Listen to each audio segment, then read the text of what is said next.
ओम श्री परमात्मने नमः। महापुण्य फल प्रदान करने वाला माघ मास आरंभ हो चुका है।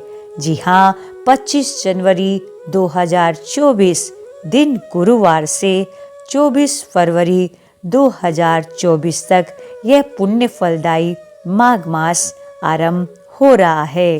हिंदू सनातन संस्कृति में स्नान, दान, जप और हवन का बड़ा ही विशेष महत्व माना गया है। ये ऐसे पुण्यकारी फल हैं जिन्हें प्रतिदिन अवश्य प्राप्त करना चाहिए।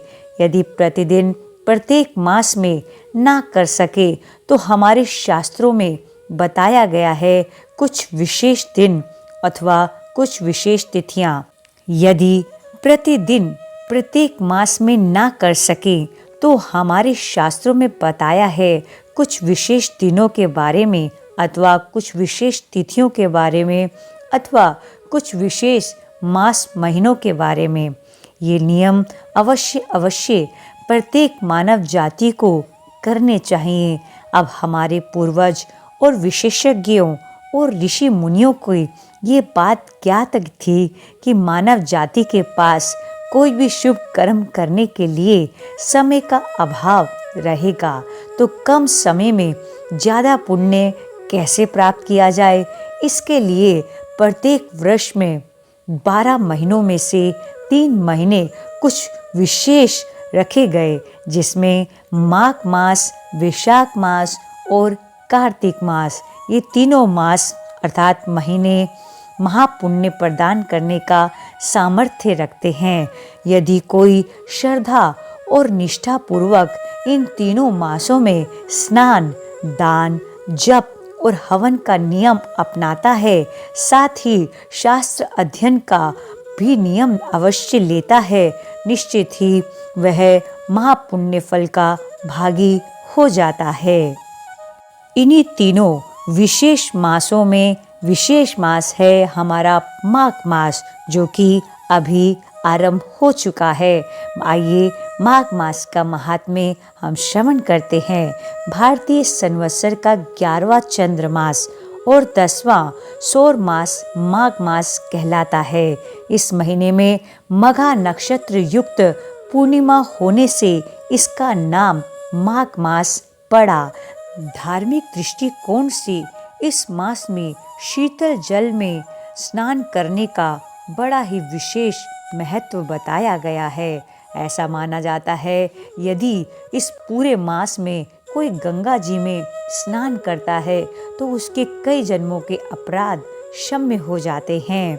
माघ मास में प्रत्येक दिन पर्व के समान और प्रत्येक जल गंगा जल के समान पवित्र माना गया है।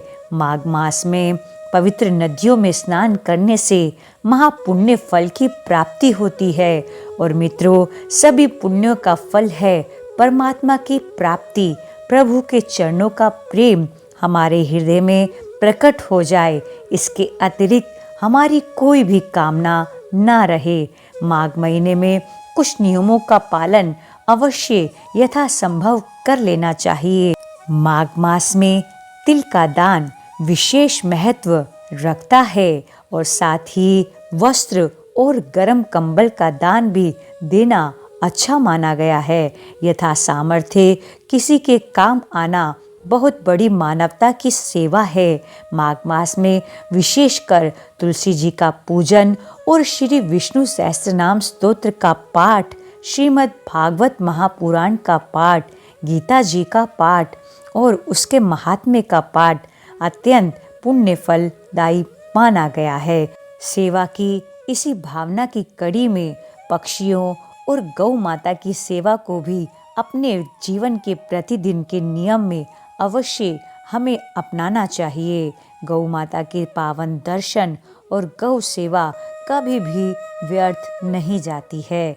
जी हाँ, जितना हो सके अपने द्वारा हम गौ माता की सेवा करें और निर्धन जो भी दरिद्र नारायण हमें दिखते हैं उनसे हम बिना किसी स्वार्थ के, बिना किसी कामना के उनकी हम सेवा करें। निष्काम सेवा प्रभु प्राप्ति का बहुत ही सुगम साधन माना गया है। जी हाँ, हम कोई भी सेवा कार्य करें, कोई शुभ कार्य करें और प्रतिफल में केवल और केवल प्रभु की भक्ति की ही कामना करें। तो आइए हम सभी भी अपने इस माघ मास को धन्य करें और अपने जीवन को सार्थक बनाएं। ऐसी ही विशेष जानकारियों के लिए आप अवश्य देखिए प्रभु की प्रीति YouTube चैनल। जुड़े रहिए हमारे चैनल के साथ। जय श्री कृष्णा, जय मदन गोपाल, जय गिरधर गोपाल।